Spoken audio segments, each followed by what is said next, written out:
Yo, we finally made it. My goodness, we're only a few days away from the first LAN event since last March, and I could not be more excited. And obviously today we are doing power rankings heading into the stage 4 major. So much has changed since the last time we've done power rankings, and so we have a ton to talk about today, obviously with some pretty crazy news with ASIM as well in New York, and we're gonna have to go through all of that, of course, in this video. We're gonna be breaking it down team by team, talking about where they fit in this template. Of course, the usual here. We've got the needs work categories, in the mixed categories, the contender category, and the elite category, and we're gonna sort them out all the way through. So I hope you guys enjoy this one. I'm looking forward to it. So without further ado, let's get right into this one. Let's go. Alrighty, so of course, let's begin at the back and we'll work our way up to the best teams in the CDL. So starting off at number 12, we've got the LA Guerillas, LAG. And of course, they had a tough stage 4. They went 0-5 in their groups. They did have a pretty difficult group. You know, they lost 3-1 to New York. They lost 3-0 to Dallas, 3-1 to Florida, 3-0 to Toronto, and then they lost 3-1 to London. And so as a whole, there were some moments where you were really impressed with the squad. I mean, like that Toronto series this weekend was like showing of the potential that this team has. I mean, Apathy had some incredible moments in that series, but they just couldn't string together a collection of solid enough hills or rounds in control or rounds in S&D, you know, to win one of those maps against a great team like Toronto. But the biggest letdown, at least for me personally, was that their S&D just was nowhere near where they were probably hoping it to be this stage. They were 1-4 in S&D during the stage, and their only S&D win came against the Subliners in their second series of the stage, and they won a map on Miami. And you know, when you're playing against teams like Dallas or Florida or London, you'd hope that, or maybe even OpTic, you'd hope that, you know, LAG would at least be very competitive in those S&Ds, win multiple of them. But for the fact that they weren't able to pull out an S&D against any of those 4 teams is pretty surprising. And so at the end of the day, you've got to slot them probably in the back 2 or at the least 3. And for me, they ended up here at number 12. Although heading into LAN this weekend, I'm excited to see what LAG could do. And so the X factor of these veterans being on LAN, the connection issues where they're a team that's all in Los Angeles, where most of the league's in Dallas, and so that could play effect as well. So LAG is one of those teams to keep your eye on this weekend. We'll talk a lot more on the podcast tomorrow about this squad specifically and the potential that they have to make some sort of impact on LAN as well. I saw on Twitter that their odds are 4 times worse than Seattle's and 5 times worse than London's. Like, that is absolutely absurd. At the least, they're in the same conversation. I think you could make an argument that there's more X factors or potential or variance with them heading to LAN than there are for some other teams. And so I could see an argument for them having a better odds than those guys on LAN heading into this weekend. Either way, that's not here nor there. We'll talk more about that on podcast tomorrow, but I thought I'd throw that in there. So at number 11, in similar fashion, we have the team that did beat LAG. We had the London Royal Ravens. And so again, their one win during the stage came against LAG. They won 3-1. So much inconsistency throughout game mode to game mode, match to match, series to series. Their only other really solid performance was against Dallas in the first week of the stage. They went 3-2 with Dallas and had a real chance to win. But again, that was a little bit of a weird situation because that was Vivid's debut for Dallas. And so you'd only expect that as time goes on, Dallas is going to get better and better throughout the weeks. And that definitely seemed to be happening as they looked really solid this week. We'll talk more about them, of course, in a bit. You've got to be a little bit worried about this London team, and things just don't seem to be clicking for them. At times, Afro looks really good, and you have to feel good about that if you're a London fan, just knowing that Afro is going to be a solid player in the CDL. And as a whole, I just really like Afro. I think he's going to be a pretty good player moving forward, so that's a good sign. But besides that, there's just a lot of question marks as a whole with the consistency between Paul X and Shawnee, and the performances from Alex haven't been great either. They had been 0-7 in round 11s heading into the LAG series where they went round 11 on Miami, and they finally clutched up. They're now 1-7 in round 11s on the year. So shout out London for making it happen. But there's still a lot of work that this team needs. It just seems really unlikely that they're going to make any big time noise this weekend. But hey, we've seen crazier things in the CDL at the end of the day. So at number 10, another team who's making it happen, baby. That's the Seattle Surge. They made the impossible happen by beating OpTic in this past weekend, and just a really insane series as a whole. They prevented a lot of losing streaks there. They were on both a 10 match losing streak and a 10 game control losing streak, and they snapped both of them in this series. So shout out Seattle for making that happen. A really just wild series as a whole. Again, nothing surprising here when we're getting to a point where Gunless and Octane seem to be on a really consistent performing basis now, where you really know what you're going to get from these guys generally match in and match out. Pristini and Classic still just missing something, that little extra spark. That duo nature of their connection as SMGs just hasn't really played out fully yet. Generally, it's just so many of these small things that happen where they're just not playing off of each other. The SMGs and ARs just don't seem to coordinate. They lose coordination for a second, or an S&D, they forget to coordinate a pinch, or the timing's just a little bit off. We saw that on Moscow against OpTic a few times, where a pinch comes through, just horrible timing, but it could have been preventable. And so there's a lot of these small things where I just think Seattle just somehow doesn't have it all tied together, and it comes to play it's so often throughout their series, even though there's so many great moments in the micro throughout those maps. And again, I just continue to be really impressed with Gunless and Octane, and underwhelmed with Pristini and Classic on a regular basis to this point. But again, on the positive side, they have won 2 straight controls, and they're on the upswing. They're 1-1 in their last 2 matches with 2 control wins. Obviously, they lost to Paris in their last match 3-1, which is tough. And again, Paris continues to look like they're improving slowly but surely as well.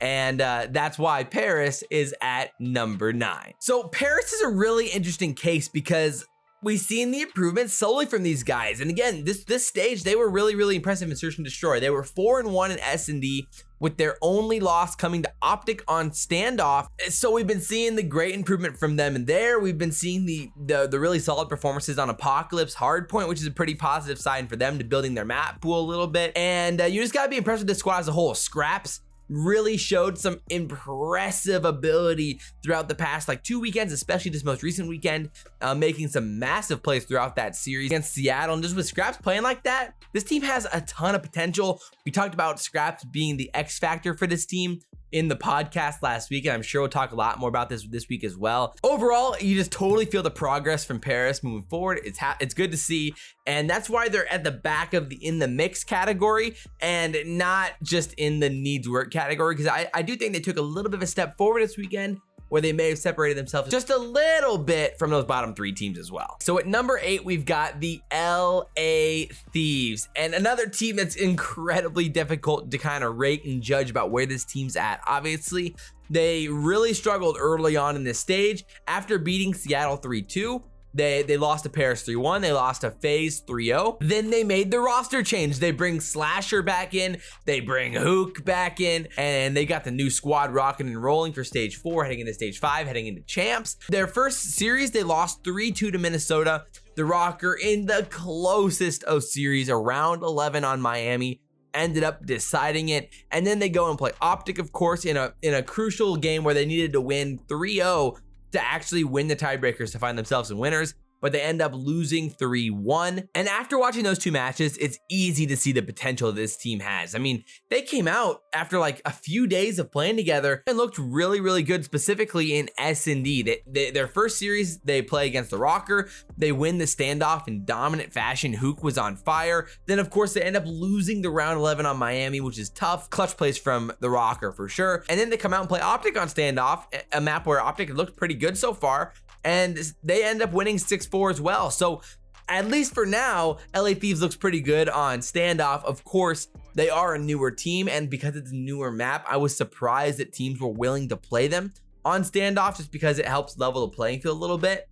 But at the end of the day, you've got to feel good about at least the S&D instincts of this team and the potential in that game mode moving forward. They're still probably 2, 3, 4, 5 weeks away from being in a spot like that. Okay, so this is where things get a little bit interesting and where we might switch it up a little bit. So at number 7, we have to consider what's happening with New York right now and the weird situation with Asim and the fact that he's probably not going to be at this LAN tournament. So if we're making this video specifically for LAN, then you have to consider New York not having Asim in the starting lineup and where they might be if that's the case. Otherwise, it gets a little bit weird. So I'm going to give 2 different kind of rankings here, one with Asim, one without him. And so if New York doesn't have Asym heading into the weekend, they got to be right around here somewhere. I mean, at this point, we don't know who they're going to pick up right now, because it could be a whole thing with who are they actually going to pick up. We're throwing New York at number 7 here without Asym. Again, with Asym, I'm going to move them up for sure. So I'm going to rank them twice. And so I'll probably just kind of hide them here in a second and show them there. But you got to consider where New York's at right now and the potential of what that would look like without him. A non-practice New York, even though they've been playing incredibly well right now, it's hard to imagine this roster would just click right into place, and it would still work just as well without Asym in that lineup with how much he does for the squad. So I would have him at number 7 without Asym, just to go to show there for now. Alrighty, so at number 6-ish then, with moving up New York back up to where they should be with Asym. At number 6, we've got the Minnesota Rokkr, who are now inside the contenders tier. So they're at the back of the contenders tier because we've still seen a ton of inconsistencies with them as a team. But at the end of the day, they beat the teams that they should have beat, and they lost to the teams that you'd expect them to lose to. They went 3-2 in the groups with losses to OpTic 3-0 and Faze 3-1. They did take a map off Faze though. But then they beat Paris 3-1, they beat Surge 3-1, and they beat the Thieves 3-2, of course, in that recent series. And so as a whole, you've got to feel at least confident in the Rokkr to make it happen. I was really impressed with that series against Faze, where they kept it really, really close. I mean, basically all the maps were really competitive, and throughout the series, you had to be impressed with a lot of the players in that squad. Priestahh had an insane series, and so that's why you feel like they're at least close to being right there. But that's the thing, they're close to being right there. And that's why they're hovering right there in the back of the contenders tier. Like on that raid match against Faze, like there's just some small things where you're like, man, if that goes their way, they could force a game 5, then anything's possible. Like Standy was 1 kill off streaks, like heading into P5, and he pushed out through mid and got picked.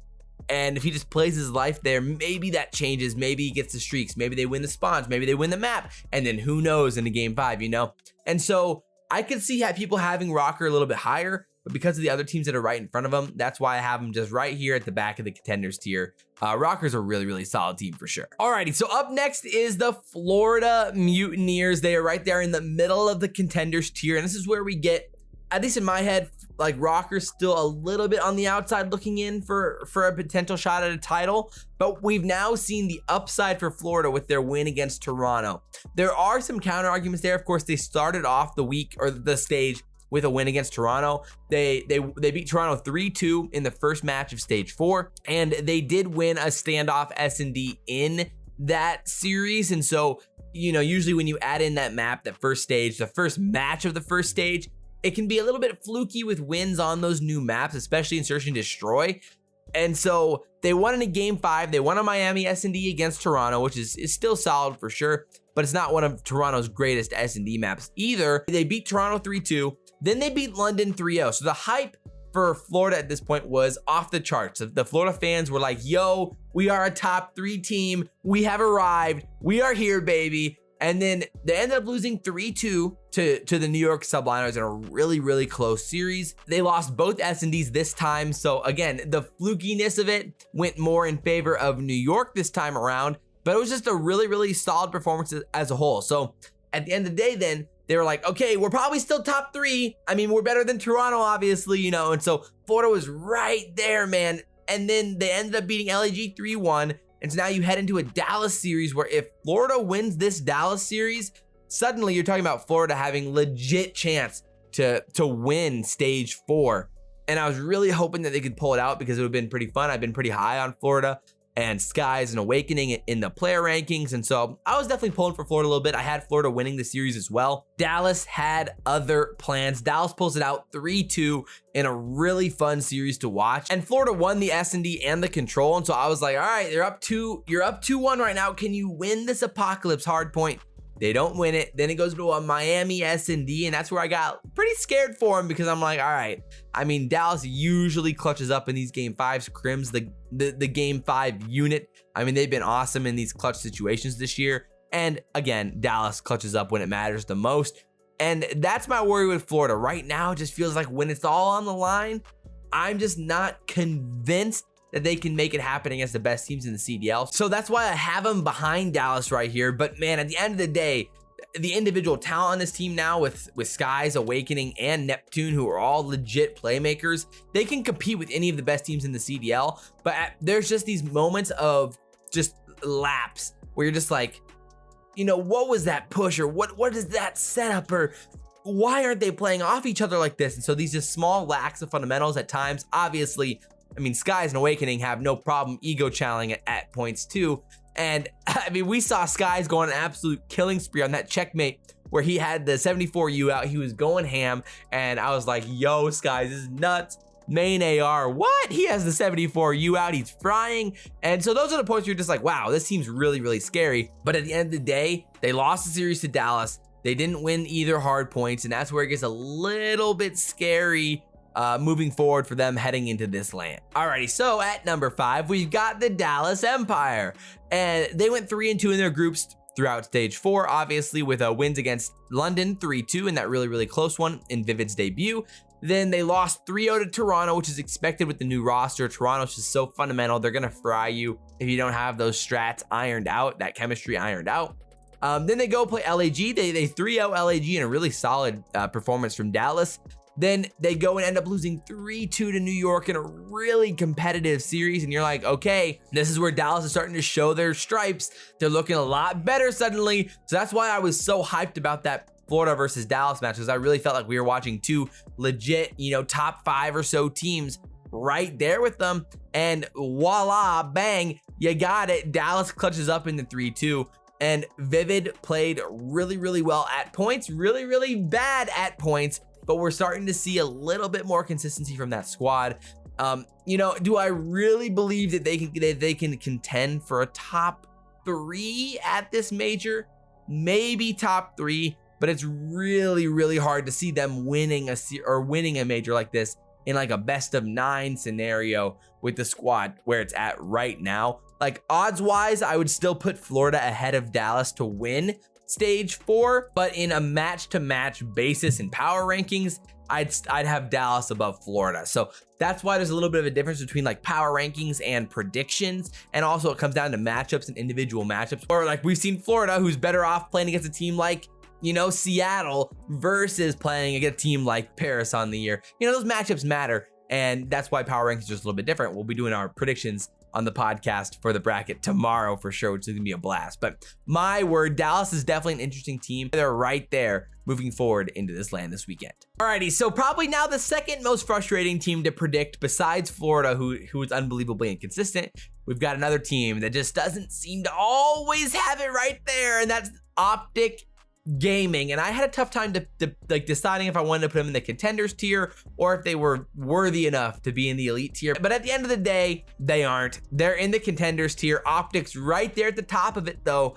And again, man, that Seattle's loss is really, really tough. Like something like that shouldn't happen against a team like Seattle, where OpTic has played them quite a few times this year and they've had a lot of success against Seattle on the year. So maybe it was just about time that Seattle, you know, found one against them. But OpTic was 3-2 in the groups with wins against the Rokkr 3-1. Then they lost to Faze 3-0. Then they beat Paris 3-1. They lost to the Surge 3-2 and then beat the LA Thieves 3-1 in a match that secured them the winner's side of the deal in the LAN this weekend. So I mean, as a whole, the stage definitely didn't inspire confidence in OpTic. Dropping a raid control to Paris was a little bit surprising. Then they went on to, you know, they dropped the raid hardpoint against Seattle. They dropped the checkmate control against Seattle and then dropped the raid S&D against Seattle, which was also very surprising. And then you head into the LAT, where you lose a standoff S&D to a new squad in the LA Thieves. Not ideal either. And so as a whole, even though they ended up winning those matches, winning the LA Thieves match, winning the Paris match, you just can't walk away feeling very confident in this team heading into a LAN series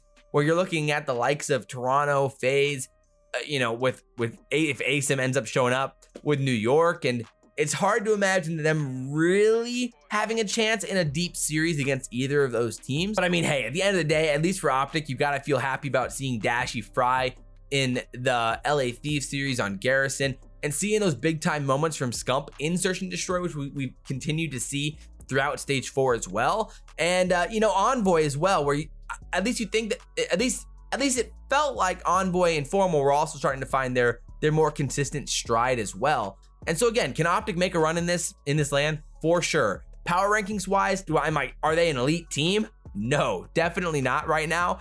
And they still have a handful of clinks in their armor that they've got to figure out and patch up heading into this LAN for sure. Alrighty, so this is normally where we would have had the New York Subliners here at number 3, a little bit behind Toronto, of course.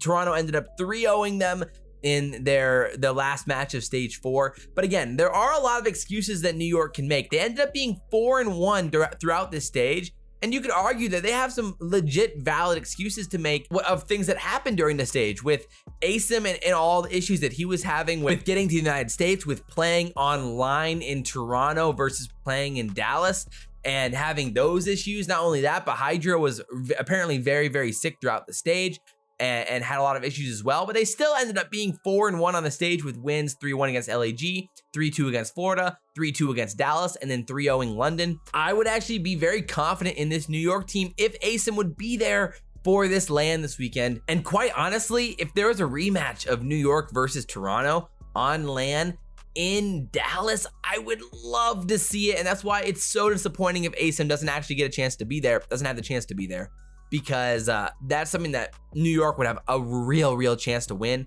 And they would 100% be a legit elite contender to win this major. But if Asym can't be there, then you've got to bump them all the way down, probably back to that in the mix category, like I said before. So it's just unfortunate, man. They had some really impressive maps there throughout the series, and I was excited to see this team play on LAN. But if it's not going to happen, that just really sucks. So that's why they're at 3 or 7 in the power rankings, depending on if we have Asym or not. Alrighty, so at number 2, obviously these are the top 2 teams in the CDL, and it's not really that close right now.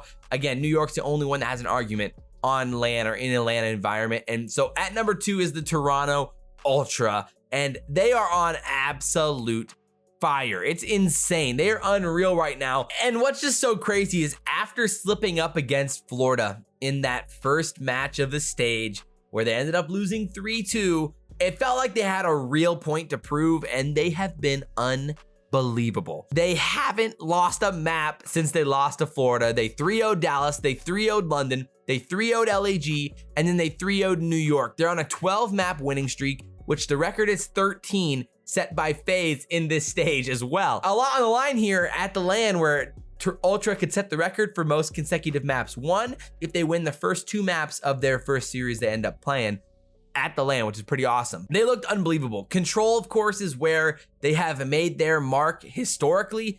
Of course, they didn't lose a control throughout this series. They were 5-0 in control in stage 4, but they are 18-1 in their last 19 controls, with their only loss coming to Faze during the stage 3 major. But besides that, they have won 20 of their last 5 controls since the start of stage 2, which is absolutely absurd. And just overall, they are playing incredibly good Call of Duty. Every time you watch them, it's so fun to watch. The fundamentals are always there. Their communication is awesome. All of their listen-ins are tons of fun. The finesse that they showed in Search and Destroy was insane. They were reading New York like a book, making play after play. Their hardpoint is clinical. Not only that, but their slaying ability inside of hardpoint is still incredibly impressive. And so not only are they fundamental, but they also have slaying upside. They have that twitchiness, that playmaking ability from the guys like Cammy and Kleenex and Insight. And Bance has shown that playmaking ability this year too. And so as a whole, they can, just like Faze, they can pop off and find streaks at basically any moment. And they are an insanely dangerous team. And at this point, especially with Asym now, probably going to be missing this LAN. In a lot of ways, it feels like a 2-horse race, which I'm sure we're going to talk about probably more on the podcast tomorrow, like I always say. But it's going to get really interesting with Ultra, with Faze, and the matchups between Mutineers and OpTic and Dallas, and what that could look like for Toronto in this major. But my word, they're an unbelievably good team. They are a threat to every team in the CDL, including Faze, and that's why they're at number 2 right there. So of course, number 1, obviously, is the Atlanta Faze. They are unbelievably scary across the board, and it literally feels unfair at times. They did drop a map to the Rokkr though, and so it's not like they're invincible, but they went 5-0 in the group. They were 3-1 against Paris, 3-0 against OpTic, 3-0 against the Search, 3-0 against LA Thieves, and then they lost that map to the Rokkr, which ended their little map winning streak that they were on after dropping that map to Paris on standoff at their first match of the stage. So the scariest thing is they could be right in this thing, or they could be out of this thing, and then suddenly you're like, oh my word, Cellium has streaks, and then a minute later you're like, oh my word, Abezy has streaks. And then suddenly this game is turned on its head because two guys just went on a little bit of a spree. They find these streaks and they utilize them, and they've gotten way better at utilizing their streaks really, really well. And so that's something that I think we've seen big time improvement from with Faze, and it just makes them even more terrifying when they're getting better at utilizing the streaks that they seem to always have. Like I said, they lost that match to the Rokkr, where they lost a garrison control to the Rokkr. At that point before this, Faze seemed nearly invincible on garrison control. So I think at least for the CDL and for the sake of the CDL, it's good to see that Faze lost that map, and it's not impossible to beat him there. But Faze is the most balanced team in the CDL. They have the most upside slang. They have all the playmakers across the board. Their gun skill is unbelievable. Their positioning's insane. And not only that, but we've seen them basically win on every single map in the CDL at this point. Their map pool is incredibly good. The only question marks probably heading into the major would be S&D, and how does it play on standoff for Faze, and what do they look like on standoff throughout this major? What do they look like on Miami throughout this major? And so those are probably the only question marks we have with this squad heading into what would probably be, you know, a top 2 or top 3 finish for them at this major at the worst. So it's gonna be fun, man. I am very much looking forward to it. This was a pretty long video, so I appreciate you guys for sticking around and checking out the power rankings with me and just hanging out, talking some Call of Duty. If you guys enjoyed this one, I'm sure you guys are going to enjoy the podcast tomorrow as we go through all of our picks, pick by pick, and go through the bracket as a whole, and it's gonna be a blast. I'm also gonna have a really, really cool conversation this week with our 1v1 me bro guest. We have a few lined up already, which is pretty awesome for the next few weeks. And let me just say, you're going to like these ones. So as always, if you guys enjoyed this video, like, comment, subscribe, share the video if you guys really enjoyed it. I really do appreciate it. I'm trying to do this full time, and I cannot do that without you guys. So like I said, I just really do appreciate it. But as always, guys, I'm your boy Sylvain Elite, and we will see you next time. I'm out.